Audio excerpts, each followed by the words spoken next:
अगर हर शख्स पहले से ही अपने ऐब देख लेता तो अपनी इस्लाह से कब फारिग होता? अंदर की खबर तो वो भारत वालों के पास ही होगी, वो अपने लोगों से मशवरे कर रहे होंगे।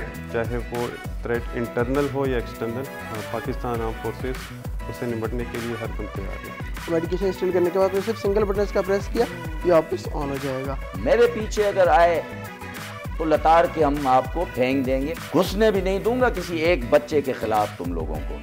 रशिया के लिए शर्मिंदगी है और ईरान के लिए तो डेफिनेटली डिफीट है।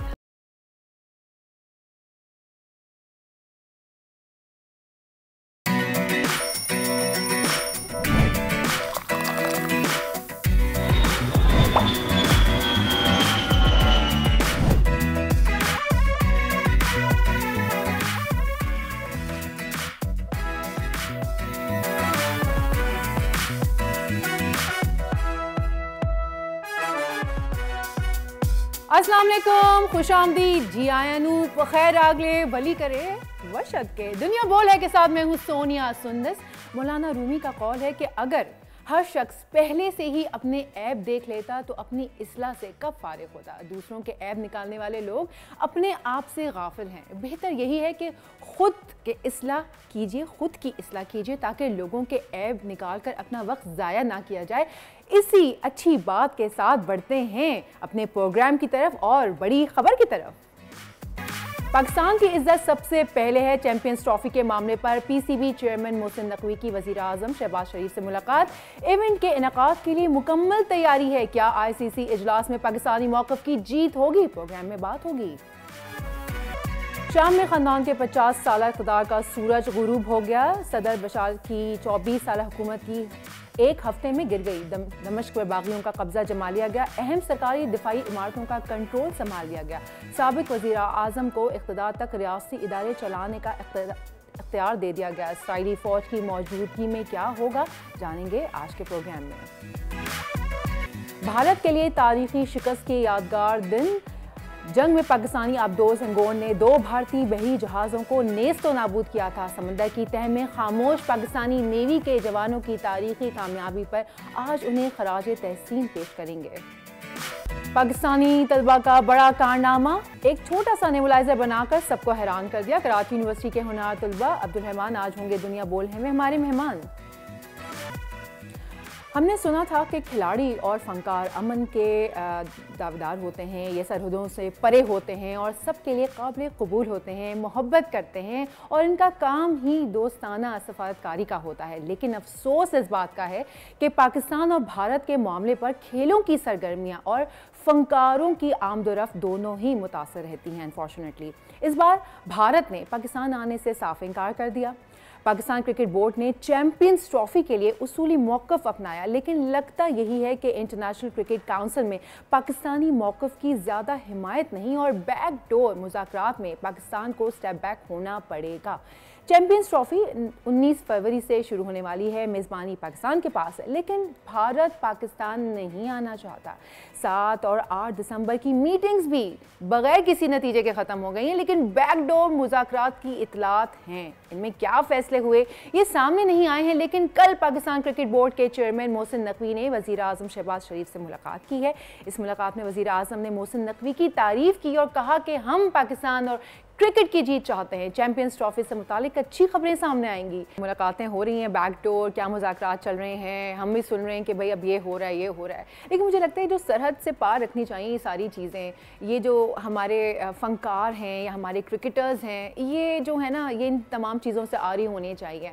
और पाकिस्तान जिस तरह से मेज़बानी का वो हाथ आगे बढ़ा रहा है, पाकिस्तान चाहता है कि भाई मैचेस हों, पाकिस्तान दोस्ती का हाथ आगे बढ़ा रहा है, लेकिन भारत की जो अपनी हरधर्मियाँ हैं वो ख़त्म ही नहीं हो रही हैं। और जो भारत के मामले हैं, स्पेशली खेलों की सरगर्मियों पे, फ़नकारों की तो चलिए अभी बात ही नहीं करते, वो तो कब के बैन हो चुके हैं। इतने बड़े बड़े फ़नकार हमारी तरफ से भी उनकी तरफ से भी, वो तो चलें चीज़ें, उस पर तो मैं अभी बात ही नहीं करूँगी, बात कहाँ से कहाँ चली जाएगी। लेकिन क्रिकेट के तो जो शायकीन है भारत और पाकिस्तान दोनों, मतलब हम क्रिकेट लवर्स तो इतने क्रेज़ी लवर्स हैं और उसके बावजूद अगर इस तरह की चीज़ें हो रही हैं तो ये अच्छी बात नहीं है। जबकि चैंपियंस ट्रॉफ़ी के लिए उसूली मौका भी बार बार अपनाया जा रहा है कि भाई चले हम करते हैं, दोस्ती का हाथ आगे बढ़ाते हैं, मेज़बानी करते हैं, भारत आए, लेकिन भारत जो है वो डटा हुआ है। अच्छा, पाकिस्तानी जो मौक़िफ़ है उसकी ज़्यादा हिमायत भी नहीं की जा रही है समहाउ। अब ये क्या है, क्यों है, ये हमें नहीं अभी तक पता चल पा रहा। मुज़ाकरात हो रहे हैं लेकिन क्या हो रहा है उन मुज़ाकरात में? क्या पाकिस्तान को स्टेप बैक होना पड़ेगा? क्या चल रहा है? 19 फरवरी के हवाले से क्या हो रहा है? मेज़बानी चलें पाकिस्तान के पास है तो सही, लेकिन भारत क्यों नहीं आना चाहता है?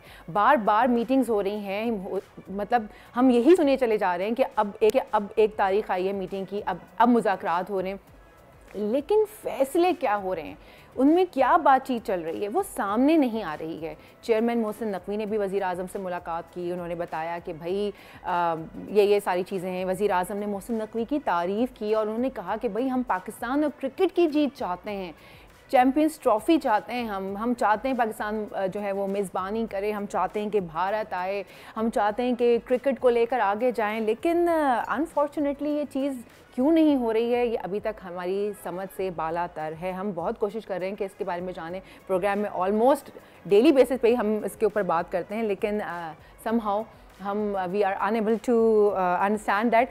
अब जो है एक ले लेते हैं, ब्रेक के बाद वापस आते हैं और उसके बाद हमारे साथ गेस्ट होंगे, उस पर बात करेंगे। Let's take a break.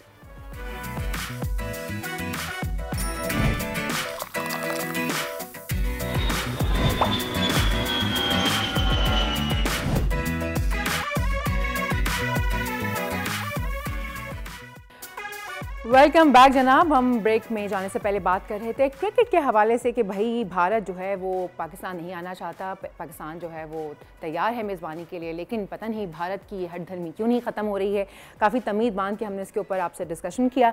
अब इसके ऊपर बात करने के लिए हमारे पास मौजूद हैं साबिक चेयरमैन खालिद महमूद साहब। वो इस वक्त हमारे साथ लाइव हैं। अस्सलाम वालेकुम sir, good morning and welcome to the show. Sir, कभी इतलात आती हैं कि इजलास मुलतवी हो गया है, कभी इतला आती है कि इजलास हुआ है मगर बेनतीजा रहा, और कभी इतला आती है कि इजलास होना था लेकिन भारत ने शिरकत से इनकार कर दिया। 3 दिसंबर, 7 दिसंबर, फिर 8 दिसंबर, कन्फ्यूजन स्टिल बरकरार हैं। ये बताइए कि भारतीय बोर्ड इंटरनेशनल क्रिकेट काउंसिल के अंडर है या इंटरनेशनल क्रिकेट काउंसिल भारत के मातहत? बहुत अच्छा सवाल है।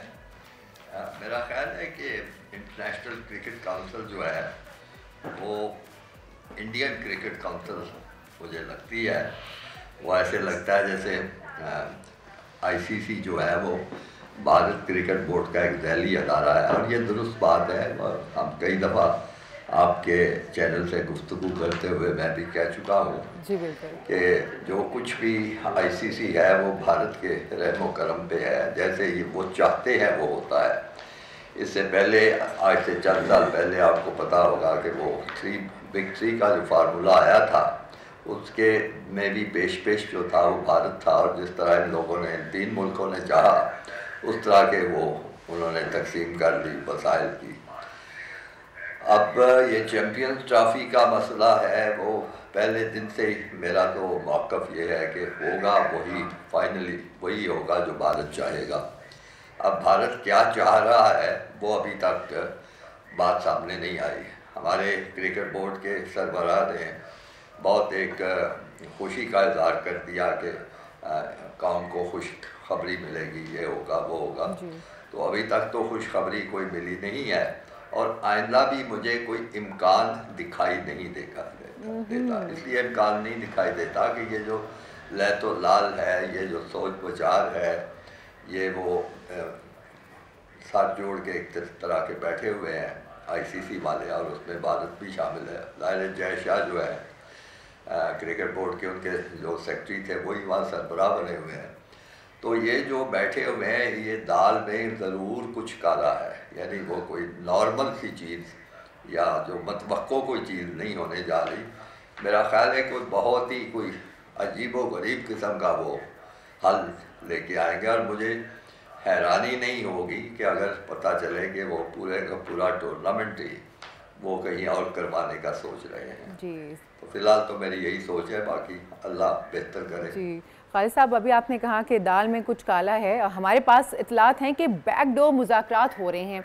एक दूसरी इतला ये भी है कि इस इशू पर अब कुछ नया और कुछ होने वाला है, कुछ स्टेक होल्डर्स भी सामने आए हैं और मामला हल करवाने की कोशिश हो रही है। कोई अंदर की खबर आपके पास है तो शेयर कीजिए। अंदर की खबर मेरे पास नहीं है, और ज़ाहिर अंदर की खबर कम अज़ कम हमारे मुल्क में शायद किसी के पास भी नहीं होगी। अच्छा, अंदर की खबर तो वो भारत वालों के पास ही होगी, वो अपने लोगों से मशवरे कर रहे होंगे, या ज़्यादा से ज़्यादा ये हो सकता है कि आईसीसी में कोई कुछ अहलकार जो हों उनके साथ कोई बातचीत हो रही हो, और फिर जो है वो ब्रॉडकास्टर्स उनके साथ पास अंदर की खबर हो सकती है। तो इस तरह के जो लोग इस सारे अमल का हिस्सा हैं किसी ना किसी शक्ल में, उनके पास अंदर की खबर हो सकती है। पाकिस्तान में तो क्रिकेट बोर्ड के पास अंदर की खबर कोई नहीं है, हमारे क्रिकेट बोर्ड के सरबराह के पास अंदर की खबर कोई नहीं है, तो मेरे पास कैसे हो सकती है? ये भी ठीक है सर, लेकिन कल मोहसिन नकवी साहब की वज़ीर आज़म से मुलाकात हुई है, उसको कैसा देखते हैं आप? ख़ास तौर पर वज़ीर आज़म का ये कहना कि क्रिकेट की जीत होनी चाहिए, कहीं ना कहीं आपको पाकिस्तान एक स्टेप बैक होता दिखाई नहीं दे रहा, या अब भी वो होने वाला है, या ऐसा कोई मौक़िफ़ कायम होने वाला है कि जी तमाम मैचेस जो हैं वो पाकिस्तान में ही होंगे? नहीं, वो वज़ीर आज़म के साथ मुलाकात जो है उसकी कतअन कोई अहमियत नहीं है, कोई, बल्कि मैं कहूँगा कि उसकी कोई रेलेवेंस नहीं है। वो हो सकता है वज़ीर आज़म ने चाहा हो, या हमारे जो नकवी साहब हैं उन्होंने सोचा हो कि चलो वज़ीर आज़म को भी एतमाद में ले लिया जाए, वहाँ पे क्या उनकी बातचीत हुई है, तो इस लिहाज से ये मुलाकात हुई हो। और मैं नहीं समझता कि इसमें किसी तरह भी इसकी बुनियाद पर कोई पेशगोई की जा सकती है। खालिद साहब, माजी में भी देखा गया है कि दीगर ममालिक में भी इस किस्म की सूरत हाल ऑफ एंड ऑन होती रही है, वहाँ आईसीसी ऐसे मामलात को फिर कैसे हैंडल करता है, या ख़ास पाकिस्तान के लिए ये सब कुछ हो रहा है? नहीं, मेरा जितना ताल्लुक़ रहा है आईसीसी से, पाकिस्तान क्रिकेट बोर्ड के सरबराह के लिहाज से, तो मैंने तो यही देखा है कि वो जितने भी सरबराहान होते हैं उनकी एक मीटिंग पॉइंट है, वो वहाँ मिल बैठते हैं, मशावरत करते हैं, और फिर इत्तफाक राय से या अक्सरियती राय से वहाँ पे फैसले होते हैं। और उसमें यकीनी तौर पे जो जिसको कहते हैं, अंग्रेज़ी में कहते हैं कॉलिंग दी शॉट्स, जो शॉट्स कॉल की जाती हैं वो 2-3 अहम ममालिक ही कर रहे होते हैं, और उनके पीछे बाकी मुल्क जो हैं वो चल पड़ते हैं। उस वक्त जब मेरा वक्त जिस ज़माने में मैं था, वो 98-99 का ज़माना था, उसमें भारत की इतनी अहमियत मैंने नहीं देखी थी, बल्कि उस ज़माने का भारत जो था वो तो पाकिस्तान के साथ मिल के चलता था, और दोनों मुल्क मिल के एक मुश्तरका लाहेअमल बनाया करते थे मुख्तलिफ मामलात में। तो बाकी फिर ऑस्ट्रेलिया और इंग्लैंड इनको कायल करना पड़ता था, उनको साथ अपना मिलाना पड़ता था, और वही आईसीसी का फैसला हो जाता था। जो छोटे मुल्क थे दूसरे, अक्सर वो तो सिर्फ वोट देने की हद तक थे और कोई उसमें रुकावट नहीं बनते थे। तो अब सूरत हाल मैं समझता हूँ, जो कि मैं देखता हूँ या मीडिया में पढ़ता हूँ, या जो अपने क्रिकेट बोर्ड के मुख्तलिफ सरबराहान से बातचीत का मौका मिलता है, तो उससे महसूस ये होता है कि अब वो जो भी होना होता है वो भारत की तरफ से सोच आती है, पॉलिसी लाइन जो है उनकी तरफ से आती है, वो अपने साथ मिलाते हैं ऑस्ट्रेलिया को और फिर इंग्लैंड को, और फिर वही आईसीसी का फैसला बन जाता है। हाल फिलहाल यही सूरत हाल है जी। वैसे खालिद साहब, क्या उम्मीद है कि जो चेयरमैन पीसीबी हैं उनको क्या ऐसे स्टैंड लेने चाहिए, क्या मामलात करने चाहिए, और क्या आपको उम्मीद है कि उनके लिए गए जो स्टैंड्स हैं वो कुछ कारआमद साबित हो सकते हैं इन फ्यूचर?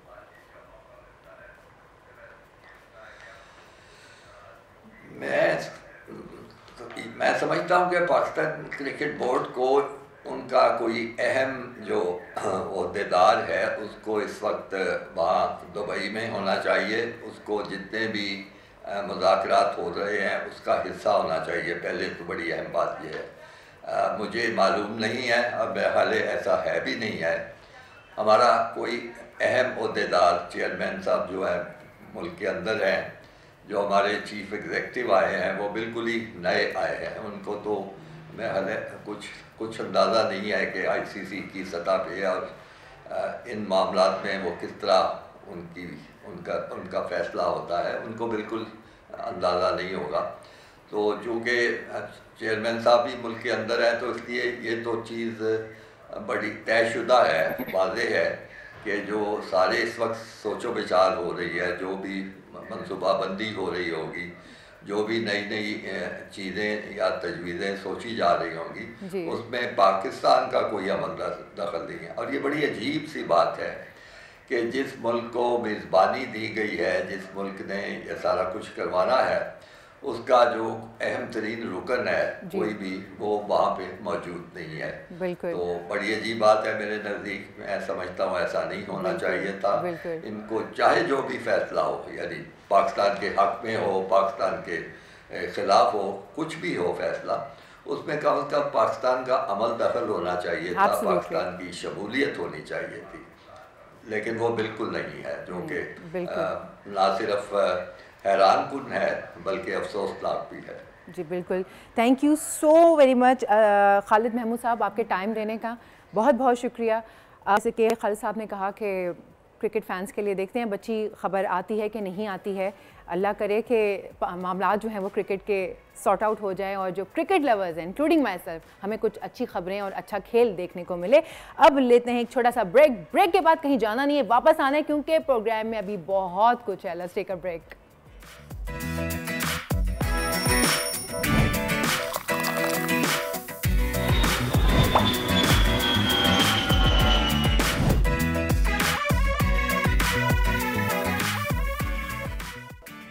फिर आपको कहेंगे दुनिया बोले में खुश आमदीद and I have to say what a absolute bomb of a teaser. आज 9 दिसंबर वो तारीख़ी दिन जब पाकिस्तान नेवी ने 1971 में भारत के गुरूर को खाक किया। पाकिस्तानी आबदोल संगोर ने एक नई तारीख रकम की। पाक भारत जंग के दरमियान 2 भारतीय बहरी जहाज़ों को नेस्तो नाबूद किया और इस जंग में पाकिस्तान को फतह मिली। अब इसी दिन की मुनासबत से हमारे साथ मौजूद है पाकिस्तान नेवी के लेफ्टिनेंट कमांडर मोहम्मद बिलाल। हम उनसे बात करते हैं। And you know what Bilal, अस्सलाम वालेकुम, thank you so much for your time. I have the privilege not only to see that submarine but to go inside, have a tour and then come out of the top. So it's an absolute honour to have you on the show. Kukri और kirpan, if I am not wrong, क्या इसकी तारीख है और भारत का गुरूर क्या था जब वो अपने जहाज़ों के साथ आ रहा था? थोड़ा सा हमें ये बताएं, फिर हमसे आप मज़ीद बात करेंगे। हंगोर डे ना सिर्फ पाकिस्तान नेवी के लिए बल्कि पूरे पाकिस्तान के लिए एक अहम दिन है। ये दिन हम हर साल 9 दिसंबर को मनाते हैं और इसमें हम पाकिस्तान नेवी सबमरीन हंगोर और उसके क्रू को खराज तहसीन पेश करते हैं। 1971 की जंग में PNSM हंगोर और उसके क्रू ने हिम्मत और बहादुरी से दुश्मन का मुकाबला किया, अपने तमाम ऑब्जेक्टिव उसने अचीव किए और इसके अलावा दुश्मन का काफ़ी नुकसान भी किया। 1971 की जंग में 9 दिसंबर को PNSM हंगोर जब दुश्मन के पानियों में मौजूद थी, सोनार पे 9 दिसंबर को उसके पास 2 कॉन्टैक्ट्स आए जिनको उन्होंने इन्वेस्टिगेट किया और पॉजिटिवली आइडेंटिफाई किया एज एनिमी वॉरशिप्स। इस आइडेंटिफिकेशन के बाद उन्होंने अपने आप को प्लेस किया उसको टारगेट करने के लिए और उस पर टॉर्पीडो अटैक किया। इसी टॉर्पीडो अटैक के नतीजे में INS कुकरी अपने तमाम अमले के साथ मुकम्मल तबाह हुआ और INS किरपान जो है वो बुरी तरह से मुतासिर हुआ। इसी की याद में हम लोग एक सेरेमनी मुनक्किद करते हैं जिसमें हम उन वॉर वेटरन्स को बुलाते हैं जो हमारे पास आते हैं, वो हमसे अपना एक्सपीरियंस शेयर करते हैं, लाइव इवेंट्स के बारे में बताते हैं और उसी डिस्कशन को हम यूज़ करते हैं अपनी फ्यूचर प्लानिंग और ऑपरेशंस के लिए। आपने जिन 2 जहाज़ों का नाम लिया वो भारत उन पे बड़ा गुरूर करता था, कुकरी और किरपान पे, and if I am not wrong उसका एक सोवेनियर जो है गालबन वो भी पाकिस्तान नेवी के पास है। अच्छा, सबमरीन जो थी हमारी, अब हम इस वक्त करंटली दुनिया के उन चंद ममालिक में जहाँ हमारी सबमरीन टेक्नोलॉजी जो है वो ईयर बाई ईयर हम उसको कैपेबिलिटी अपनी इंक्रीज़ करते जा रहे हैं। बट अराउंड दैट टाइम 1971 में उस वक्त क्या हमारी कैपेबिलिटी थी? ऑब्वियसली अददी तादाद में तो दुश्मन बड़ा था ही, लेकिन उस वक्त उनका जो वाटर वॉरफेयर था वो कैसा था, हमारा कैसा था। हमारे पास महदूद वसाइल थे और उन महदूद वसाइल के साथ इतना बड़ा अचीवमेंट कर लेना अपने आप में एक फीट है।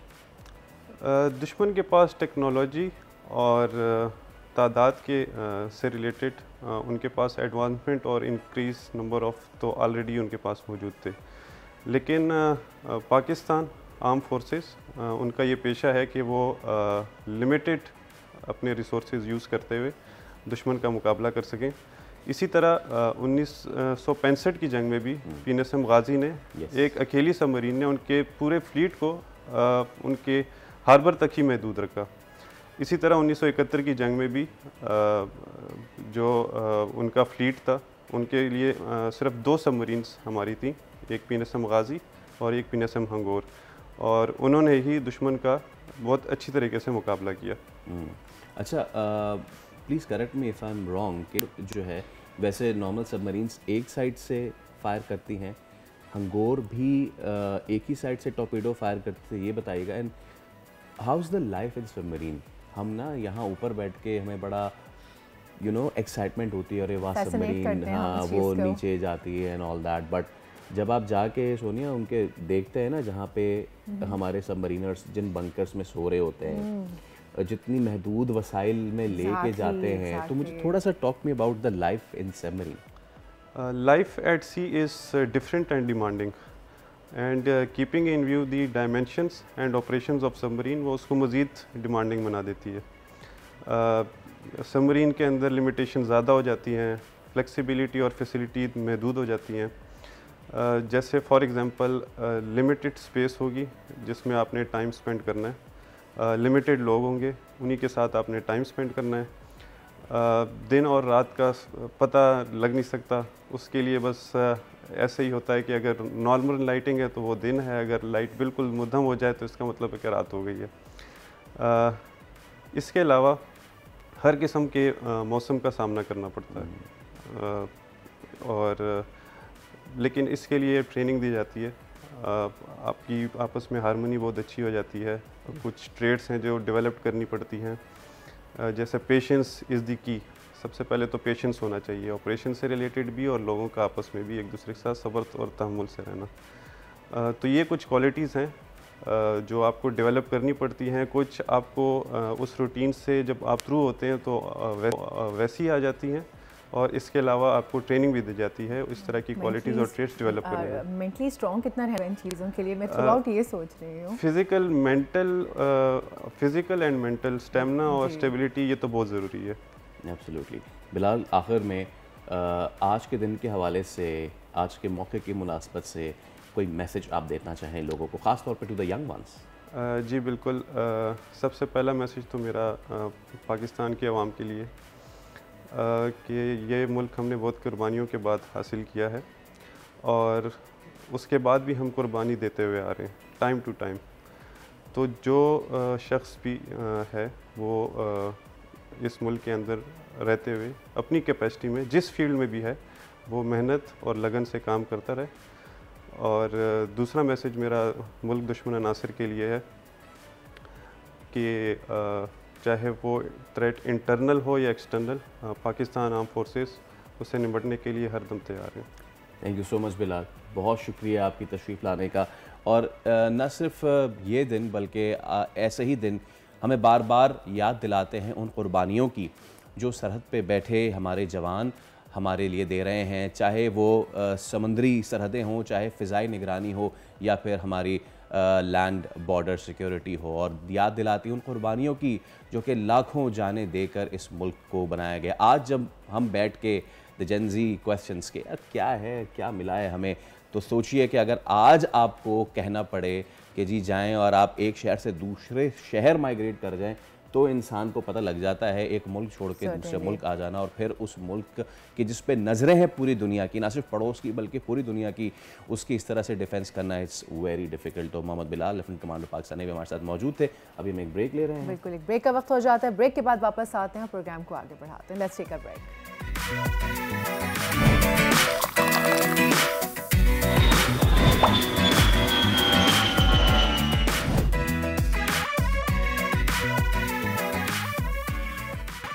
वेलकम बैक जनाब, उम्मीद करते हैं आपका दिन बड़ा अच्छा गुजर रहा होगा। फैसल आपको आपने अच्छा किया, आपने ये कहा उम्मीद करता है आप खैरियत से होंगे, क्योंकि मैं तो खैरियत से नहीं हूँ। आपके लिए लेके बैठी हूँ क्यों आपने ऐसा क्या फील किया कि मुझे इसकी जरूरत है? मुझे देखिए ये ना नेबुलाइजर है।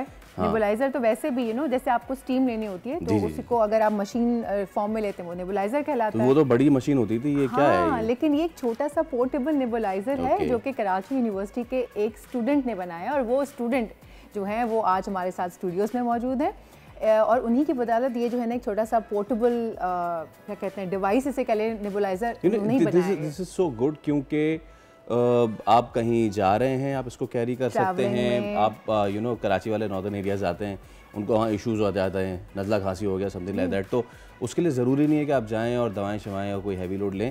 तो ये इनको जो इनके जो इन्वेंटर हैं Abdul Rahman, Jamia Karachi pharmacy and pharmaceutical sciences faculty के फाइनल ईयर के स्टूडेंट हैं, और उन्होंने बड़ा ज़बरदस्त जो है ये छोटा सा जो है this is basically chargeable nebuliser. तो अब्दुल रहमान हमारे साथ मिलते हैं। रहमान अस्सलाम वालेकुम, thank you so much for your time. और ओके, तो कैसे काम करता है ये आप बताइए। हमने कोशिश की है कि इसको इंतहाई सिंपल बनाए यूज़ करने में, ताकि कोई भी यूज़ करने में डिस्टर्बेंसेस ना हो। पहली बात तो कोशिश ये की थी कि एक ऐसा नेबुलाइजर डिज़ाइन किया जाए जो पॉकेट के अंदर आ सकते। ग्लोबली कोई भी ऐसा सिस्टम मौजूद नहीं है जो पॉकेट के अंदर आ सके। बेसिकली कोई भी इतनी अगर पोर्टेबल है भी ना, अगर आप उसको पॉकेट में नहीं रख सकते तो इंट आपके पास नहीं होगी। जब आप ऑन द गो है उस वक्त आप यूज़ नहीं कर सकते उसको। जब ऑन द गो आपके पास चीज़ मौजूद होगी तो उस वक्त आप यूज़ कर सकेंगे, उस वक्त आपको रिलीफ दे रही होगी। इसके अलावा अगर ये कोई भी ऐसा साइज़ है जो कि पॉकेट में नहीं आ सकता, वो पॉकेटेबल नहीं है, वो पोर्टेबल नहीं। What led you make this? क्या कोई पर्सनल एक्सपीरियंस था, या फिर because since you are in the field तो आपको अंदाज़ा हुआ कि यार ऐसा होना चाहिए? एक तो पर्सनल एक्सपीरियंस ये था मेरा कि मेरी दादी काफ़ी अरसे से अस्थमाटिक पेशेंट है, तो 2-3 इश्यूज़ आते थे। लाइट चली जाती थी, डोज मिस हो रही होती थी, प्लस ये कि जब एम्बुलेंसेज में लेके आ रहे थे, एम्बुलेंसेज के अंदर कोई फैसिलिटी मौजूद नहीं थी नेबुलाइजेशन के लिए, क्योंकि जब डीप एयरवेज कंजेस्ट हो जाते हैं इस सिचुएशन में नेबुलाइजर के अलावा कोई और सिस्टम डीप एयरवेज तक नहीं पहुँच सकता। उसमें नेबुलाइजर की नीड ज़रूरी है। तो इस सिचुएशन में मैं क्या कोई ना कोई सोल्यूशन ढूंढ रहा था कि मैं किस तरीके से इसको क्या कहते हैं अपना इस मसले को सॉल्व कर सकूं। जब मुझे कोई सोल्यूशन नहीं मिला ग्लोबली तो मैंने कहा मैं खुद डिज़ाइन करने की कोशिश करता हूँ, तो मैंने उसको खुद डिज़ाइन करना स्टार्ट किया। अच्छा, इसको ये बताएं कि तक ये चार्ज रहता है? ये एक सिंगल, ये तकरीबन 15 to 20 मिनट्स डिपेंडिंग अपॉन जो चार्ज है फुल चार्ज हो जाता है, और 35 to 40 मिनट्स का ये रन टाइम देता है सिंगल चार्ज के ऊपर। मतलब 2 से 3 मरतबा एक दिन में आप इसको नेबुलाइज कर सकते हैं। सिंगल इसका लिक्विड कंपार्टमेंट है, आपने लिक्विड कंपार्टमेंट में इसका लिक्विड इंस्टॉल किया, मेडिकेशन इंस्टॉल किया, सिर्फ सिंगल बटन है। अब जैसे ही सिंगल बटन प्रेस करेंगे एटमाइजेशन स्टार्ट कर देगा, अब उसको डायरेक्टली यूज़ कर सकते हैं। भाई अगर हम ये दिखा सकें, जो अब्दुल रहमान के जो कैमरा वो फोकस कर रहा है, अगर हम वो दिखा सकें कि किस तरीके से ये काम करता है, और yes there you go. Rahman मुझे दोबारा से वो लिक्विड कंपार्टमेंट का बताइएगा so that our camera can focus. Yes, ये ऑन हो गया। ये लिक्विड कंपार्टमेंट है इसका। आपने लिक्विड कंपार्टमेंट में अपनी मेडिकेशन इंस्टॉल की, मेडिकेशन इंस्टॉल करने के बाद आपने सिर्फ सिंगल बटन इसका प्रेस किया, ये वापस ऑन हो जाएगा। इस तरीके से आप इसमें से आप मास्क के साथ यूज़ कर सकते हैं और विदाउट मास्क भी यूज़ कर सकते हैं। बिल्कुल, ये जैसे बच्चों को मास्क लगाने की ज़रूरत होती है ना कि वो इधर उधर, ये बहुत ईजीली आप दिखा सकते हैं। इसको कैमरा फोकस करे, ये देखें, ये इसके अंदर बस फिक्स हो गया और ये इजीली आप कर सकते हैं। इसमें अभी मैं इसको पॉकेट इसका एक सेपरेट मास्क डिज़ाइन कर रहा हूँ, कस्टम मास्क होगा जिसके ऊपर स्लीव रहेगा, एक स्लीव मास्क की तरह इसके ऊपर रहेगा। सेकेंडरी मास्क आपको एक और कैरी करने की नीड नहीं है, वो उसी के साथ साथ रहेगा, पॉकेटेबिलिटी और ज़्यादा बेहतर हो जाएगी। अच्छा, ये आपका FYP था? नहीं, ये मैंने एज अ प्रोडक्ट ही डिज़ाइन किया। मैं इसको एज अ प्रोडक्ट डिज़ाइन कर रहा हूँ ताकि मार्केट के अंदर जल्दी ला सकूँ। Very nice. और ये देखिए इतना कन्वीनियंट तो है ही है, वो कोई बहुत कॉम्प्लिकेटेड सिस्टम चार्जिंग पोर्ट का ये बिल्कुल, ये देखिए नीचे मोबाइल के जैसे। ये एंड्रॉइड है जी। अभी आपके पास जो मॉडल है अपना माइक्रो USB में, हमारे पास कहते हैं इसका टाइप C का मॉडल भी है, तो यानी हम ज़्यादा कोशिश ये होगी हम दोनों मॉडल्स लॉन्च कर दें आराम से, ताकि दोनों मॉडल जो प्रेफरेबल है वो ले लें और ये ऑन हो जाएगा। अच्छा, इसमें रहमान कॉस्ट कितनी आई इसको बनाने में? इसका हमारा दिल है कि बिल्कुल हम कोशिश कर रहे हैं कि हर तरीके से कॉस्ट को मिनिमाइज़ करें ताकि लोएस्ट प्राइस ब्रैकेट के अंदर पाकिस्तान में लॉन्च किया जा सके। हमारी कोशिश ये है कि पाकिस्तान के अंदर ये 2000 के अंदर लॉन्च कर दें ताकि ये एक ग्लोबली सबसे ज़्यादा अफोर्डेबल ये कहते हैं नेबुलाइजर भी हो, प्लस क्या कहते हैं आपको क्या कहते हैं तमाम की तमाम फीचर्स भी दे रहा हो, यानी एक नो कॉम्प्रोमाइज़ सिस्टम के तौर पे इसको लेकर है।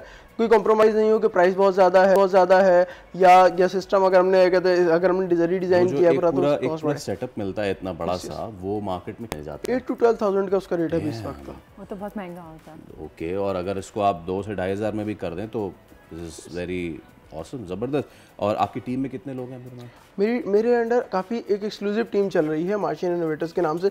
ये वाहिद प्रोडक्ट नहीं है, इसके अलावा ही मल्टीपल प्रोडक्ट्स हैं जो हमारी प्रोटोटाइपिंग फेज़ के अंदर है इस वक्त।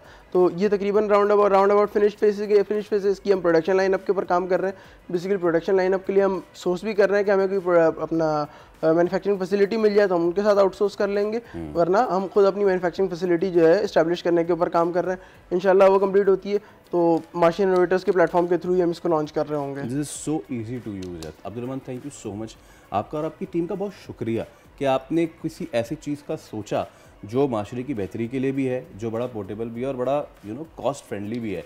सो you just have to do this thing. आप इसका ये लेड हटाएं, इसमें लिक्विड डालें, you do this and then you start it. और प्रोफेसर सबसे अच्छी बात ये कि 35 मिनट्स तक चार्ज रहता है। जो नेबुलाइजेशन का टाइम होता है वो 5 to 6 to 7 मिनट्स होता है, तो आप एक दिन चार्ज करके इसको 3 से 4 मरतबा यूज़ कर सकते हैं। अच्छा, क्योंकि आप यहाँ मौजूद है, आपकी मौजूदगी का फ़ायदा उठाते हैं। हमने प्रोडक्ट की तो आपसे बात कर ली। बहुत से लोग ना वो नेबुलाइजेशन की तरफ नहीं जाते हैं या पता नहीं जो भी उनकी होती हैं। तो आप अभी एक मुझे मेडिकली इसको समझा रहे थे। मैं चाहूँगा बीइंग अ स्टूडेंट आप वो लोगों को समझा जाएं ताकि इससे जुड़े जो भी टबूज़ हैं वो लोगों के ख़त्म हो सके। कितना इफेक्टिव होता है नेबुलाइजेशन आपके कंजेशन और इसके लिए? देखिए, किसी भी कंजेशन जब भी होती है तो आपके जो डीप एयरवेज होते हैं वो कंजेस्ट हो जाते हैं। जस्ट लाइक अ पाइप, वो आपके जो इनर डायमीटर है वो इतना छोटा हो जाता है कि एयर आगे पास नहीं हो पा रही होती, जिसकी वजह से आप सांस लेने में आपको दुश्वारी होती है, आप सांस नहीं ले पा रहे होते प्रॉपरली। जब आप कहते हैं नेबुलाइजर के अंदर उसके कहते हैं प्रॉपर मेडिकेशन यूज़ करते हैं, ज़्यादातर वो ब्रोंकोडायलेटर्स होते हैं। ब्रोंकोडायलेटर्स का काम ये है कि जो हमारी जो वेसल्स हैं, एयर पैसेजवेज हैं, उनको डायलेट कर दें। वो डायलेट करने की वजह से आपकी ब्रीदिंग आसान हो जाती है। और ज़्यादातर कंजेशन होती किस वजह से कि हमारे पास डिफरेंट अपना पोलन की वजह से, पोल्यूशन की वजह से ये डिफरेंट वो एलर्जेंस होते हैं जो बॉडी के अंदर जाते हैं। तो बॉडी इनको फॉरेन ऑब्जेक्ट के तौर पर डिटेक्ट करती है, कोशिश करती है कि ये ऑब्जेक्ट बॉडी के अंदर मजीद ना जाए, वो स्वेलिंग क्रिएट कर देती है। स्वेलिंग क्रिएट होने की वजह से अंदर आपकी कंजेशन क्रिएट हो रही है, आप क्या कहते हैं ब्रीथ नहीं कर पा रहे। लेकिन अब बॉडी को तो ये बात नहीं पता कि पूरा एनवायरनमेंट ऐसी ही है, आप कुछ नहीं कर सकते उसको सॉल्व करने के लिए। तो उसके लिए हमें उस कंजेशन को वापस रिलीव करना होता है। और डीप एयर, क्योंकि अब पहले ही क्या कहते हैं एयरवेज ब्लॉक्ड है, तो कन्वेंशनल मेडिकेशन जो कि बड़े पार्टिकल साइज में है वो शैलो एयरवेज तक जाके रुक जाती है, डीप एयरवेज तक नहीं जाती। आप इसको एटमाइजेशन करने की वजह ही यही है कि आप लिक्विड के पार्टिकल्स को इतना छोटा कर दे रहे हैं कि वो सस्पेंड हो एयर में सस्पेंड होकर डीप एयरवेज तक जा रहे हैं और वहाँ एब्जॉर्ब हो रहे हैं। बहुत ज़बरदस्त, that this one I am buying as well. बहुत शुक्रिया Abdurrahman, thank you so much. तो जहाँ पे बहुत सारी नाउमीदी आपको नज़र आती है, वहीं पे अब्दुर्रहमान और इनकी टीम जैसे लोग हैं जो कि इस चीज़ पे काम कर रहे हैं कि कॉस्ट कम हो, लोगों की सेहत बेहतर हो और कम से कम कॉस्ट में लोग जो है वो ज़्यादा से ज़्यादा इसका फ़ायदा उठा सकें। दिस एब्सोल्युटली ज़बरदस्त, बहुत अच्छा है। अब वक्त हो जाता है एक ब्रेक का, छोटी सी ब्रेक लेते हैं, ब्रेक के बाद वापस आते हैं। Let's take a break.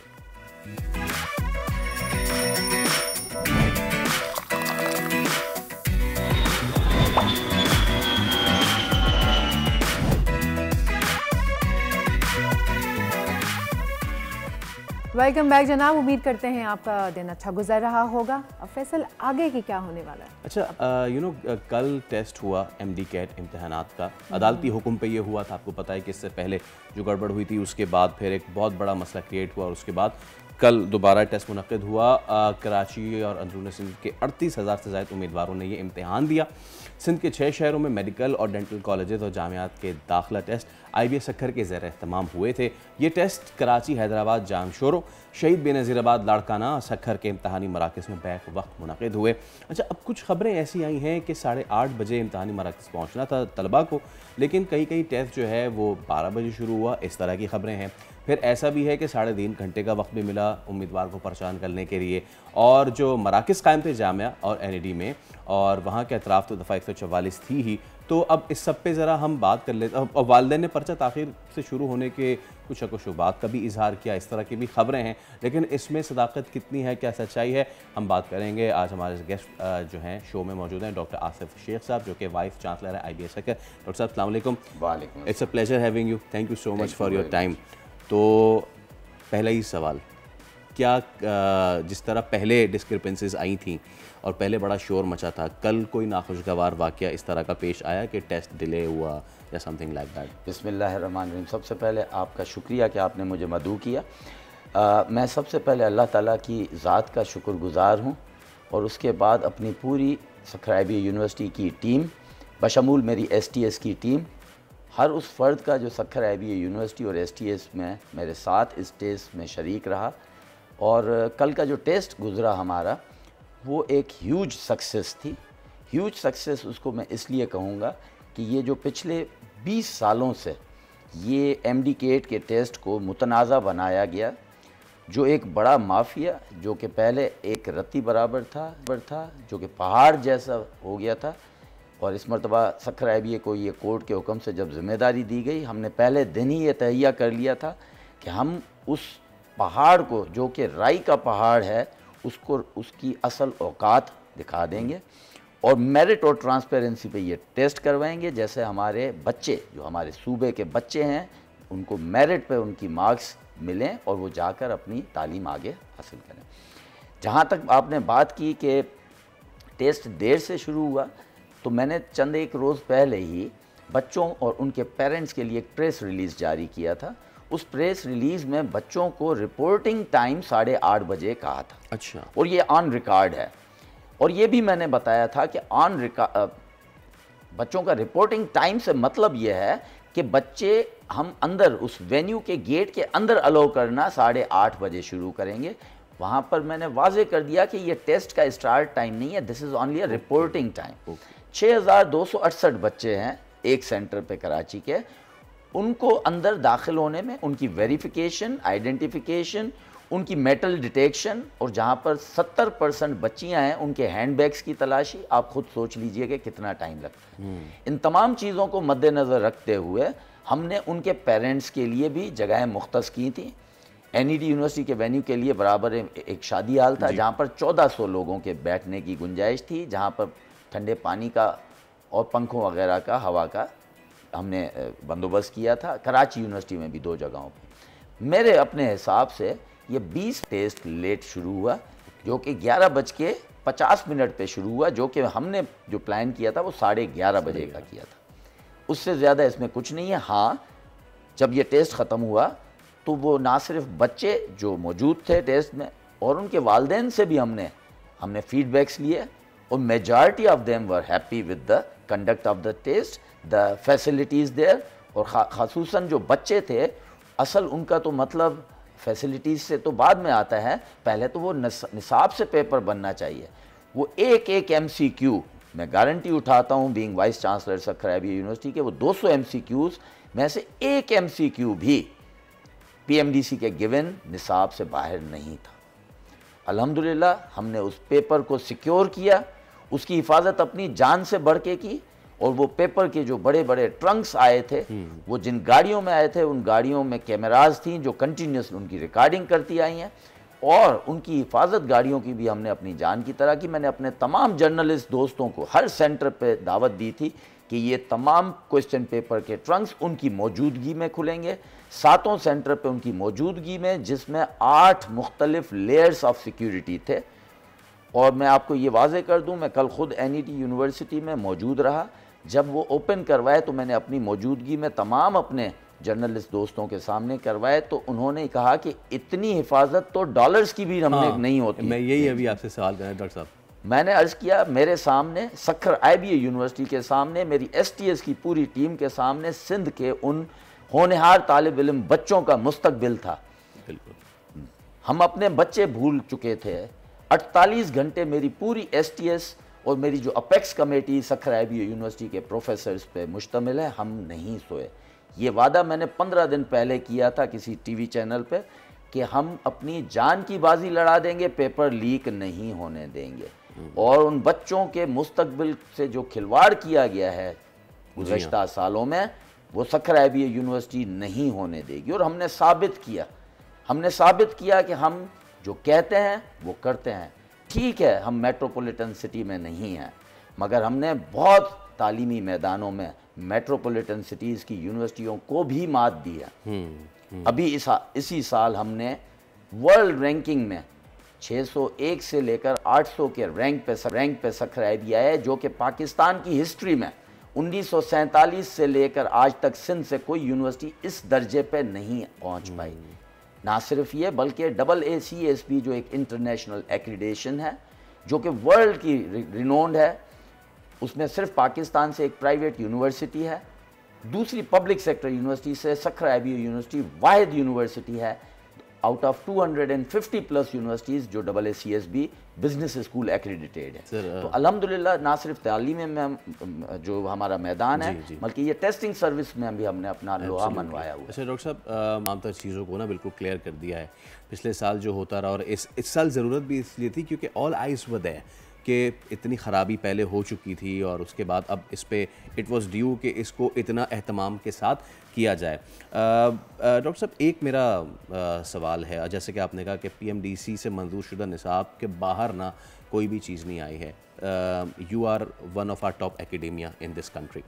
बाहर के ममालिक में जिस तरीके से इस तरह के टेस्ट्स लेने के रिवाज हैं, हमारे यहाँ जब बच्चा इनिशियल ISSB देने जा रहा होता है तो उसका ऑनलाइन टेस्ट हो रहा होता है। अच्छा, उस कैंडिडेट्स की तादाद इतनी ज़्यादा नहीं होती उसमें, तो वो मैनेज हो जाता है। डॉक्टर साहब, क्या आप आने वाले दिनों में फ्यूचर में MD CAT के टेस्ट को ऑनलाइन करने के फेवर में हैं, प्रोवाइडेड द फैक्ट कि जितनी हमारी सहूलत है, जितनी हमारी कैपेसिटी है, जितने हमारी आपने खुद कहा कि यार 2-3 दिन से हम घर भूल चुके थे अपना, तो क्या हम अपनी जो ह्यूमन लेबर है इसको कम करने में और डिजिटलाइज करने में उसको do you agree to that, ऐसा होना चाहिए?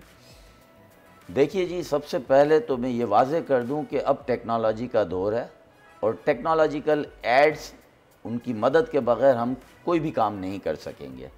बिल्कुल मैं इस बात के हक़ में हूँ कि ये टेस्ट ऑटोमेटेड होना चाहिए। अब बात आ जाती है अवेलेबल इंफ्रास्ट्रक्चर की।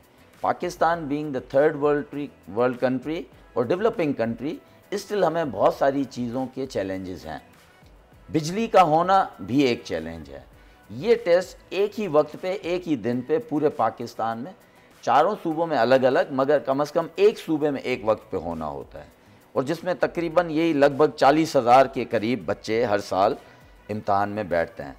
अब उसमें गांव देहात भी हैं जी, जहां पर 12-12 घंटे बिजली नहीं है। हमारा इंफ्रास्ट्रक्चर के चलें किसी का तरह से हम मैनेज कर लें, कंप्यूटर लेबॉर्ट्रीज़ मुख्तलिफ इदारों की जहाँ पर कंप्यूटर हैं, किसी का माउस ख़राब है, किसी का कीबोर्ड ख़राब है, कहीं UPS बैठ गया, और उसके बाद वो जो हम पॉजिटिविटी की तरफ जाएंगे वो ऐसा ना हो कि बिग फेलियर ना हो जाए। तो हमें पहले इंफ्रास्ट्रक्चर को हमें देखना है, उसके बाद उसके बाद हमें ऑटोमेटेड की तरफ जाना चाहिए। डॉक्टर साहब, आपने अपनी इब्तदाइये में एक लफ्ज़ का इस्तेमाल किया कि वो राई जैसा माफिया जो पहाड़ बन गया था। मैं चाहूँगा कि आप ज़रूर बताएं कि पिछले साल जो कुछ हुआ, ये अगर आप ना भी बता सकें कि कौन था उसके पीछे, तो उसके मुहर्रिकात क्या थे, वो क्यों करना चाहते हैं ये माफिया जो था वो क्यों इस चीज़ को डिसमेंटल करना चाह रहा था। हम वो भयानक मनाजिर देखते हैं अपने बच्चों के मुस्तकबिल को ताराज करते हुए कि जब बोटी माफिया खिड़कियों के बाहर से फेंक रहा होता है चीज़ें, ये इट्स बीन अ लॉन्ग, लेकिन MD CAT में इस तरह की चीज़ हो जाना, ये तो एक बहुत बड़ा सवालिया निशान था ऑन द एडमिट। तो कौन लोग थे, क्यों इसको वो डिसमेंटल करना चाह रहे थे, उसके मुहर्रिकात क्या थे? अब जी देखें, वो कौन लोग थे तो मुझे नहीं पता, ये तो उन्हीं से पूछना पड़ेगा जिन्होंने पेपर लीक किए। मगर उनका मकसद एक ही है कि सिंध के गरीब आवाम से बशमूल कराची, हैदराबाद, सखर, लाड़काना जो हमारे डिविजनल हेडक्वार्टर्स हैं वो भी, और छोटे गांव देहात के मासूम बच्चों से पैसे हथियाना और उनके मुस्तकबिल से खिलवाड़ करना। हमारा मकसद सखर IBA यूनिवर्सिटीज़ के प्लेटफॉर्म से सिर्फ हमेशा एक ही रहा है, मेरिट और ट्रांसपेरेंसी और क्वालिटी, और हमने साबित किया है कि हम इन 3 लफ्ज़ों से बाहर कभी भी नहीं गए। सखर IBA यूनिवर्सिटी का वजूद जो है, बुनियाद जो जिस मकसद से ये इदारा बनाया गया था, और एक फ़रिश्ता सिफत इंसान जिसका नाम मरहूम निसार अहमद सिद्दीकी था, उन्होंने बनाया था कि ये जो रूरल और अर्बन का गैप है इसको कम किया जाए, और अंडर प्रिविलेज क्लास के बच्चे जो ना सिर्फ इस सूबे के हों बल्कि पूरे पाकिस्तान के हों, उनको क्वालिटी एजुकेशन मुहैया की जाए कि कहीं हारी और नारी का बच्चा भी क्वालिटी एजुकेशन ले, और हमने आज तक ये साबित किया है। अब बात आ जाती है कि MD CAT के टेस्ट का इस माफिया, मैं आपके इस टेलीविज़न चैनल के तवज्जुह से उन उन माफिया के लोगों से आंखें आंखों में मिलाकर उनको बताना चाहता हूँ, पहले का तो मुझे पता नहीं है, अब सक्खर भी आ चुका है मैदान में। अब ये जुर्रत भी मत कीजिएगा कि हमारे सिंध के गरीबों के बच्चों के मुस्तकबिल के साथ आप खेलो। नहीं छोड़ूंगा तुम लोगों को। मेरे पीछे अगर आए तो लताड़ के हम आपको फेंक देंगे, और मेरे साथ मेरा पूरा सक्खर IB और STS की टीम खड़ी है। घुसने भी नहीं दूंगा किसी एक बच्चे के खिलाफ तुम लोगों को। मगर अक्लमंद हो, इतना सा भी दर्द रखते हो सिंध के बच्चों के लिए, तो छोड़ दो ये बात। अब मैं पेरेंट्स को गुजारिश करूंगा हाथ जोड़ के कि खुदा के वास्ते अब आप भी संभल जाएं, छोड़ें। जो काम नियत से होता है, मेहनत से होता है, वही रंग दिखाता है। बिल्कुल। मेहंदी भी ज़बरदस्ती की रंग नहीं लाती। ना कीजिए खिलवाड़ अपने एक बच्चे की खातिर पूरे सिंध के बच्चों के साथ। ना दीजिए पैसा ऐसे लोगों को। आप अगर टाइमली कर भी लेंगे, वो बच्चा आपका, खुदा की ज़ात हर वक्त विटनेस करती है हमारे हरकतों को, आपका बच्चा फिर कभी तरक्की नहीं कर सकेगा। ये मेरा ईमान है, सक्खर IBA यूनिवर्सिटी और STS का ईमान है। हम खुद अपने बच्चों को भी यही दर्ज देते हैं कि तालीम हासिल करो, जो आपका हक है वो लो। और सक्खर IBA यूनिवर्सिटी के प्लेटफॉर्म से और STS के प्लेटफॉर्म से मैं तुम लोगों को, जो माफिया के लोग हो, मैं नहीं घुसने दूंगा बच्चों के मुस्तकबिलों के खिलवाड़ करने। आउटस्टैंडिंग। नहीं जी नहीं, ये मेरे सूबे के बच्चे हैं। ऑलरेडी 2 महीने उनका कैरियर लेट हो चुका है, उनका एकेडमिक कैलेंडर। अभी तो वो फर्स्ट सेमेस्टर के इम्तहानात मिड टर्म के दे रहे होते, और ये बच्चे हैं बेचारे, इनके आगे मुस्तकबिल। और डॉक्टर साहब, thank you so much for your time. और मैं अप्रिशिएट करता हूँ, क्योंकि ऐसे ही हमें जज्बे, ऐसी ही वैलर की ज़रूरत है कि ऐसा लगता है कि ये लोग जो हैं वो इंतज़ामिया से ऊपर हैं, पेपर लीक करवा देते हैं। और जैसे कि डॉक्टर साहब ने आखिर में अपनी गुफ्तगू में कहा, उन्होंने वालिदैन से और उन बच्चों से भी दरख्वास्त की कि वक्ती फ़ायदे के लिए 50,000 लाख रुपए दे के आप पेपर अगर लीक आपने करवा भी लिया और आप पास भी हो गए, तो यकीन करें आप गुनाह पर गुनाह कर रहे हैं। एक तो ये कि आपने गलत किया, दूसरा ये कि आपने किसी डिजर्विंग की सीट मारी है, और तीसरा ये कि आप जिस जगह पे जाके बैठ रहे हैं, तो फिर ऐसा ही होगा। फिर आप कभी सर्जरी के दौरान पेट में तौलिया छोड़ रहे होंगे, और कभी अगर कोई पुल बना रहे होंगे तो वो गिर रहा होगा। तो खुदा का वास्ता, जो आपका टैलेंट है वही काम करें, और जो नहीं है उसका लीक करवा के आप ना बने। डॉक्टर साहब, thank you so much for your time. Thank you very much. जाते जाते आखिरी एक मैं शुक्रिया अदा करूँगा हुकूमत वक्त का, क्योंकि मुझे बहुत सारी चीज़ों की रुकावटें थी, टाइम बहुत कम था। Sindh government, particularly health department और पुलिस डिपार्टमेंट और डिस्ट्रिक्ट एडमिनिस्ट्रेशन, इन 5 डिवीज़नों की, उन्होंने मुझे बहुत सपोर्ट की। और हर उस फ़र्द का जिसने इस काम को कामयाबी तक पहुंचाने में मदद की, उनका शुक्रगुजार हूं। Thank you very much. My pleasure sir, pleasure all hours. तो ये थे डॉक्टर आसिफ शेख साहब। अब हम एक ब्रेक ले रहे हैं, और ब्रेक के उस पर हाजिर होंगे। विल बी टॉकिंग अबाउट जो दुनिया का मंजरनामा तब्दील हो रहा है, अलेप्पो में इस वक्त क्या सिचुएशन चल रही है। Will discuss it after the break.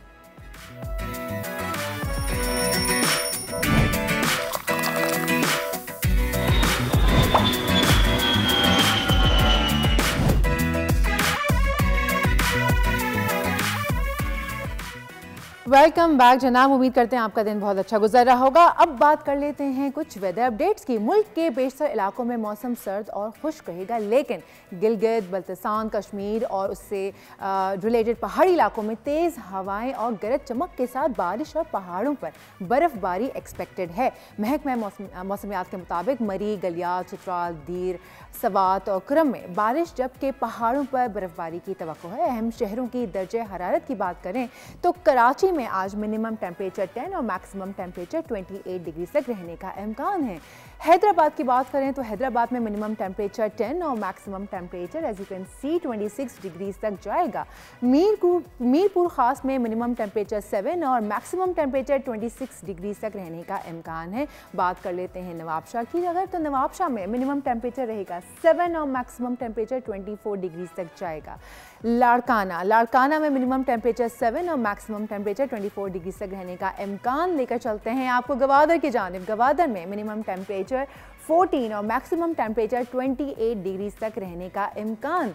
Quetta में मिनिमम दर्जे हरारत जो है वो -4 है और मैक्सिमम टेम्परेचर 11 ही रहेगा। बात कर लेते हैं अगर मुल्तान की, तो मुल्तान में मिनिमम टेम्परेचर 5 और मैक्सिमम टेम्परेचर 21 डिग्रीज तक रहने का इम्कान। लेकर चलते हैं आपको लाहौर के जानिब। लाहौर में मिनिमम टेम्परेचर 5 और मैक्सिमम टेम्परेचर 19 डिग्रीज तक रहने का इम्कान। लेकर चलते हैं आपको फैसलाबाद के जानिब। फैसलाबाद में मिनिमम टेम्परेचर 5 और मैक्सिमम टेम्परेचर 19 तक रहने का इम्कान है। शहर इक़्तिदार यानी कि इस्लामाबाद में मिनिमम टेम्परेचर 6 और मैक्सिमम टेम्परेचर 15 डिग्रीज तक रहने का इम्कान है। लेकर चलते हैं आपको मरी की जानिब। मरी में मिनिमम दर्जे हरारत 5 और मैक्सिमम जो है वो 17 तक रहने का इम्कान।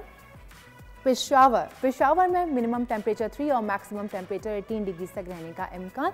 मुजफ्फराबाद की बात करूं तो मुजफ्फराबाद में बादलों के साथ साथ मिनिमम टेम्परेचर -1 और मैक्सिमम टेम्परेचर 15 डिग्रीज तक रहेगा। और स्कर्दू में तो बर्फ़बारी का इम्कान है, जबकि आज मिनिमम टेम्परेचर -12 और मैक्सिमम टेम्परेचर -2 डिग्रीज तक रहने का इम्कान। ये थी आज की वेदर अपडेट्स। बढ़ते हैं प्रोग्राम के बकाया हिस्से के जानिब। Faisal, over to you. चलें, thank you so much Sonia. अब ज़रा बैनुल-अक़वामी मंजरनामे पे होने वाली बड़ी तब्दीली की बात कर लेते हैं। शाम में असद ख़ानदान के 50 साला इक़्तिदार का सूरज सिर्फ 10 दिन में ग़ुरूब हो गया। सदर बशारुल असद की 24 साला हुकूमत बागियों ने सिर्फ एक हफ्ते में गिरा दी। माजूल शामी सदर बशारुल असद फैमिली के साथ भागने पे मजबूर हो गए और प्राइवेट जेट तैयारे में वो मॉस्को पहुंच गए हैं। इसकी तस्वीर भी सामने आ गई हैं। रूसी खबर एजेंसी के मुताबिक बशारुल असद इतवार की सुबह उस वक्त फ़रार हुए जब बागी उनके महल के करीब पहुंच गए थे। इसी पे अब हम बात कर लेते हैं कि अब बैनुल-अक़वामी मंजरनामा क्या तब्दील होगा। ख़ास तौर पे जो इस वक्त गज़ा इसराइल का मामला चल रहा है उसमें ये डेवलपमेंट क्या रोल प्ले कर सकती है। माहिर बैनुल-अक़वामी उमूर डॉक्टर हुमा बुखारी साहब हमारे साथ मौजूद हैं। डॉक्टर साहब अस्सलाम वालेकुम, good morning and thank you so much for your time. Doctor साहब, मेरा पहला सवाल डॉक्टर साहब, प्लेजर और आपसे पहला सवाल यही है कि हम देख रहे हैं and these are so familiar scenes, ये मुजस्समों का गिरा देना, यही हमने देखा था इराक़ में भी और अब दोबारा हम इसी तरह के मनाजिर देख रहे हैं। बट पहला सवाल ये है कि ये सब होने से क्या अमन कायम हो जाएगा सीरिया में लॉन्ग टर्म, या फिर this is just a byproduct of what Israel has been doing in the region? देखिए जी, एक बात तो तय है कि कल मेरी 2 जगह सीरिया में बात हुई और वहाँ पर लोग खुश हैं, सेलिब्रेशन है और ऐसे मनाजिर देखने को मिले हैं जो आपके दिलों को दहला देते हैं। फॉर एग्ज़ाम्पल, ऐसे लोग फ्री हुए हैं उस जेल से जिसको बागियों ने खोल दिया, जो 40 साल से पाबंद सलासत थे, और ऐसे बच्चे भी बाहर आए हैं जो पैदा ही कैप्टिविटी में हुए थे और आज तक उन्होंने फ्रीडम नहीं देखा था। और ऐसे लोग भी बाहर निकले जिनके बारे में कहा गया था कि वो मर खप गए या वो डिसअपीयर्ड की लिस्ट में थे और वो भी इस जेल में बंद थे। तो और जिस तौर एक्सेप्टेंस आई है इसकी, ऐसा लगता है कि अवाम तो खुश हैं। और जो बशारुल असद की पॉलिसीज़ थी वो टोटल फेलियर था, ह्यूमैनिटेरियन क्राइसिस था, इकोनॉमिक कोलैप्स था और बहुत मुश्किल में थे लोग। लेकिन उसके साथ साथ ये भी बात वाज़े हो गई कि सीरिया के जो अंदर के डायनामिक्स हैं वो इतने अहम नहीं होते, सीरिया के जो बाहर के डायनामिक्स हैं वो ज़्यादा इम्पोर्टेंट होते हैं। तो जो हुकूमत थी वो चली इसलिए कि ईरान की सपोर्ट थी और फिर मेरे ख्याल 2017 में बड़ी ज़बरदस्त सपोर्ट आई रशिया की तरफ से और वहाँ उन्होंने अपने बेसिस कायम किए और इन सम वेज़ ओबामा एडमिनिस्ट्रेशन ने उस तरह उनको पुश बैक नहीं दिया। तो कहते हैं ना कि वो एक red line in the sand थी जो प्यूटन ने क्रॉस की और किसी ने उसको रोका नहीं, उसका हवाला भी दिया है ट्रंप ने। लेकिन जो अब सूरत हाल हुई है, जिस तरह ये रिबेल्स 5-6 रोज़ में इतनी यूनिटी ऑफ कमांड और मैच्योरिटी ऑफ कॉन्डक्ट के साथ आगे बढ़कर हर चीज़ पे काबिज़ हुए हैं, तो इसमें भी आपको एक बैरूनी हाथ तो ज़रूर नज़र आता है। क्योंकि अगर हम इस वक्त नटशेल में सिचुएशन देखें तो सिचुएशन ये है कि ईरान की और रशिया की इन सम वेज़ ये समझिए डिफ़ीट है और रशिया के लिए शर्मिंदगी है और ईरान के लिए तो डेफिनेटली डिफ़ीट है और समझिए विक्ट्री है इज़राइल की और अमेरिकन डिज़ाइंस की। डॉक्टर साहब, और जी एक जुमला मैं आपको कह दूं, आपको पता है हेनरी किसिंजर जो है ना, वो एक जुमला मैंने आज पढ़ा है, मुझे बड़ा अच्छा लग रहा है। हेनरी किसिंजर ये कहते थे कि जो अरब दुनिया है ना, उसमें अगर आपको जंग करनी है तो आपको इजिप्ट का साथ चाहिए, और अगर आपको अमन लाना है तो आपको सीरिया का साथ चाहिए। अब देखना ये है कि, और सीरिया में 30 साल से खाना जंगी है, तो देखना ये है कि इस वक्त जो डोमेस्टिकस में चेंज आई है, इसके बाद खित्ते की सूरत हाल क्या रहती है। डॉक्टर साहबा, डू यू फील सेम पैटर्नाइजेशन, यानी कि जिस तरीके से काबुल फॉल हुआ था, वो कहा जा रहा था पहले कंधार फॉल हुआ और फिर बाकी जब आहिस्ता आहिस्ता फॉल होना शुरू हुए तो तसव्वुर ये किया जा रहा था कि जी विंटर्स तक खींच लेंगे, लेकिन हुआ ये कि वो not one shot was fired और वो बड़ा आराम से जो है वो कैप्चर हो गया। सेम यही यहाँ पे भी यही हुआ कि with in few days, 5 to 6 days, ये तमाम तर चीज़ें, और ये जो जितने भी वहाँ पे मिलिट्री या सोल्जर है उनको कह दिया गया है कि go back to barracks, there is no fight now. Do you feel the same pattern यहाँ पे भी यही हुआ है? हाँ बिल्कुल, जो फौज की रेजिस्टेंस थी, it came down like a house of cards, और वहाँ पर जो थी फौज जो थी वो अमेरिका ने प्रॉप अप की थी फौज अफगानिस्तान में, जो तालिबान के आगे खड़ी नहीं हो सकी। लेकिन इसमें भी अमेरिका की रजा मर्जी शामिल थी कि तालिबान को उन्होंने एक्सेप्ट कर ली थी ये बात कि हुकूमत जो है वो तालिबान को ही दी जाएगी, क्योंकि उन्होंने एक कैलेंडर बेस्ड विड्रॉल की थी, कंडीशंस कोई ग्राउंड पे नहीं रखी थी कि इसके बाद विड्रॉ करेंगे। यहाँ पर सूरत हाल ये है कि यहाँ पर अमेरिका पीछे नहीं हटा है, अमेरिका दोबारा गेम में आया है, और जो वाहिद वाइल्ड कार्ड है इस पूरी सिचुएशन में वो प्रेसिडेंट ट्रंप हैं, डेजिग्नेट प्रेसिडेंट ट्रंप हैं, कि जब उनकी प्रेसिडेंसी शुरू होती है तो वो इसको किस तौर आगे ले जाते हैं, क्योंकि उन्होंने कैटेगोरिकल साफ स्टेटमेंट्स दिए हैं कि सीरिया में जो ये सूरत हाल इतनी ख़राब हुई इसके ज़िम्मेदार डेमोक्रेट्स थे, ओबामा था जिसने सही वक्त पे रिएक्शन नहीं किया, और हमारा इस जंग से कोई ताल्लुक़ नहीं है। और प्यूटन के लिए भी कहा जाता है कि उनका एक सॉफ्ट कॉर्नर है प्यूटन के लिए, और ये बात पता नहीं किस हद तक सही है और किस तौर पे आगे प्ले आउट करती है, लेकिन ये बात तो तय है ना कि बशार अल असद जो हैं वो रशिया में हैं। यस बिल्कुल। अच्छा मैम, एक चीज़ और ये कि अब जिस तरह आपने भी कहा, बहुत से लोग ये कह रहे हैं कि ये करने से गालिबन सीरिया का नहीं पता लेकिन खित्ते में अमन आ जाएगा, लेकिन इससे फिर होगा ये भी, बहुत से लोग फिर ये भी कह रहे हैं कि इससे खित्ते में फिर अमेरिकन इन्फ्लुएंस एक बार फिर बढ़ जाएगा, क्योंकि अब तक ईरान और मतलब कि रशिया ने तो बाज़ाब्ता जंग लड़ी है सीरिया में आके, उनके जो वैगनर्स थे उन्होंने आके बाकायदा फ्रंट पे जंग लड़ी है, तो इससे जो रीजनल फोर्सेस हैं उनका जो एक प्रेजेंस है वो रीजन में कम हुई, और जो फॉरेन एलिमेंट है इंक्लूडिंग अमेरिका उसकी ज़्यादा हुई। इससे रीजन की पीस या ट्रैंक्विलिटी पे कोई ज़्यादा असर नहीं पड़ेगा, बल्कि जो फॉरेन एलिमेंट है बस वो अपने मकासद पूरे करने के लिए आ रही है। Do you agree to that? देखिए, I think the situation is way too fluid for me to give a categorical statement, but I am convinced of one thing, कि the Middle Eastern political dynamics have changed, और जो arc of resistance थी Israel के ख़िलाफ़ या in some ways America के ख़िलाफ़, वो जो है या तो मद्धम पड़ गई है या ख़त्म हो गई है, और अब अमेरिका किस तौर मिडल ईस्ट को आगे लेके बढ़ता है, जिसमें सुपरमेसी ऑफ इज़राइल को कायम रखना सबसे अहम उनका संजीव पिलर होता है मिडल ईस्टर्न पॉलिटिक्स का। जो इराक़ की डिस्ट्रक्शन थी वो भी इसी का शाफसाना था। आपको याद है कितना शोर था वेपन्स ऑफ मास डिस्ट्रक्शन का, और फिर कुछ भी नहीं निकला, और उससे पहले फिर वो वेपन्स ऑफ मास डिस्ट्रक्शन का जो प्रोजेक्ट था वो प्रोजेक्ट डेमोक्रेसी बन गया।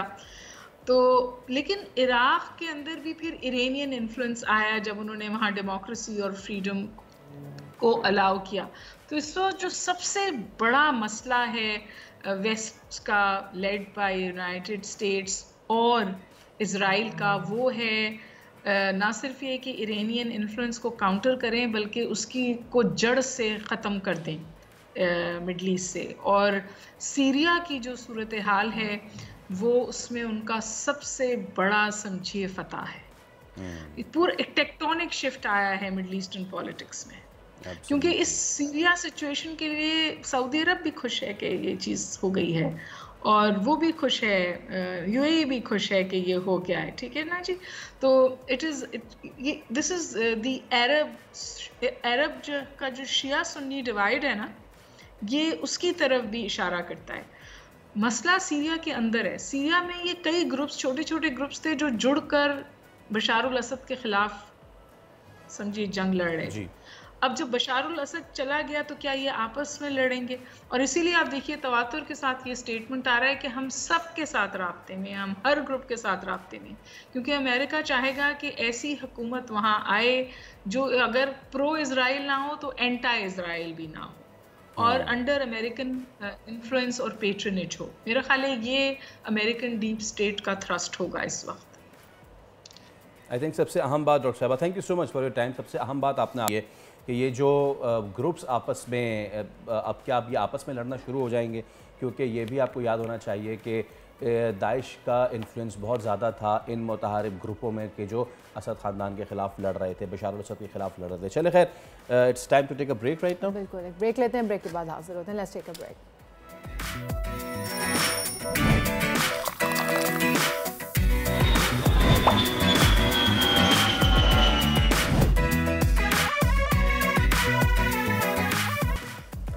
भाई वेलकम बैक। और आज मेरे one of the favourite singers की है सालगिरह, राहत फ़तेह अली ख़ान, जो कि पाकिस्तान का नाम इन्होंने दियार गैर में, पड़ोस में ज़बरदस्त तरीके से रोशन किया है, पाकिस्तान की पहचान है। चलिए फैसल, वैसे कुछ दिन पहले आप लोग टीम के साथ जो है वो सफारी पार्क गए थे ना, वो जो एक बेबी एलिफेंट आया हुआ था उसको मिलने के लिए। एलिफेंट तो पूरा ही था वो, लेकिन हाँ हम गए थे और मधुबाला के लिए उनका जो ट्रांसफ़र हुआ था। अच्छा, हम गए थे यहाँ पे और उसके बाद तीन हथनियाँ यहाँ पे हो गई थी, सोनिया मलिका और मधुबाला।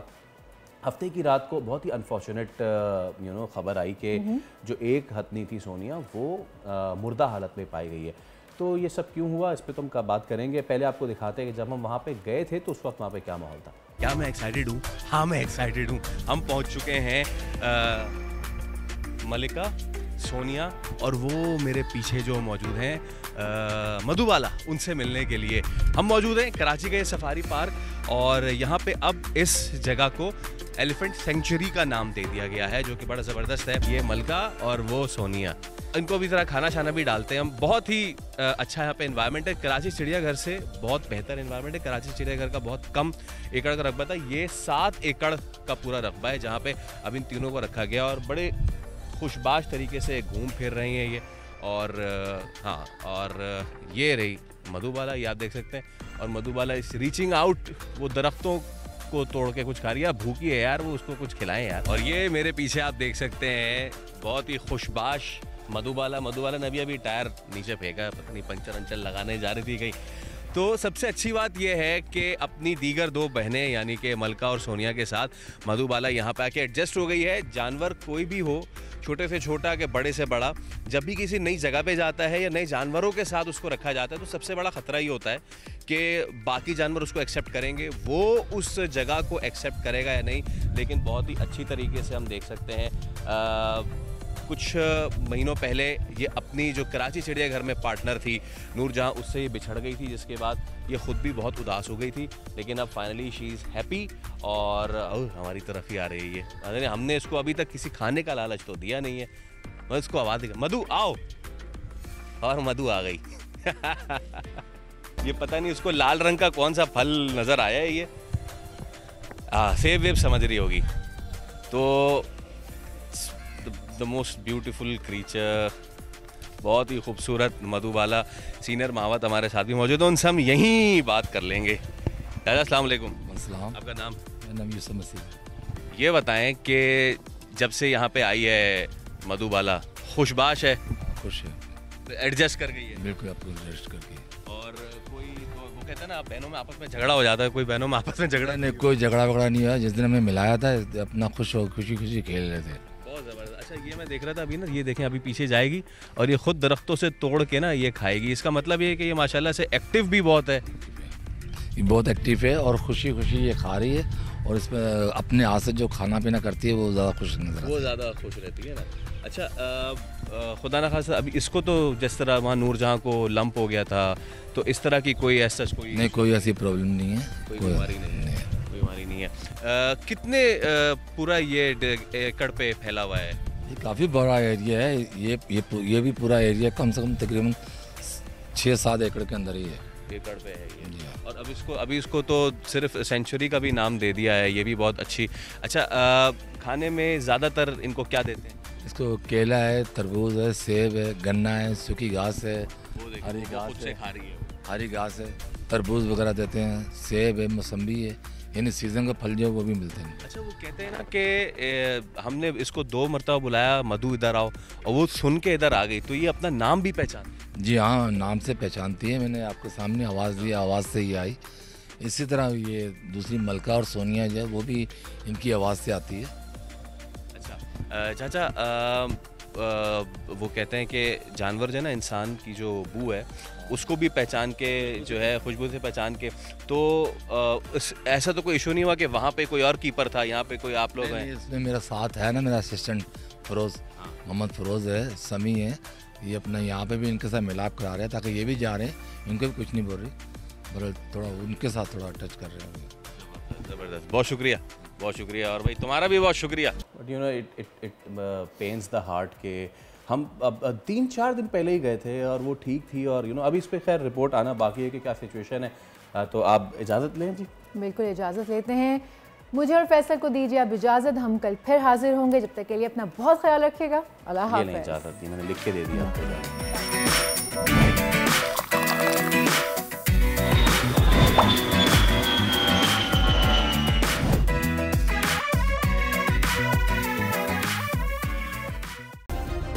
सब्सक्राइब करें और बेल दबाएं ताकि कोई खबर रह न जाए।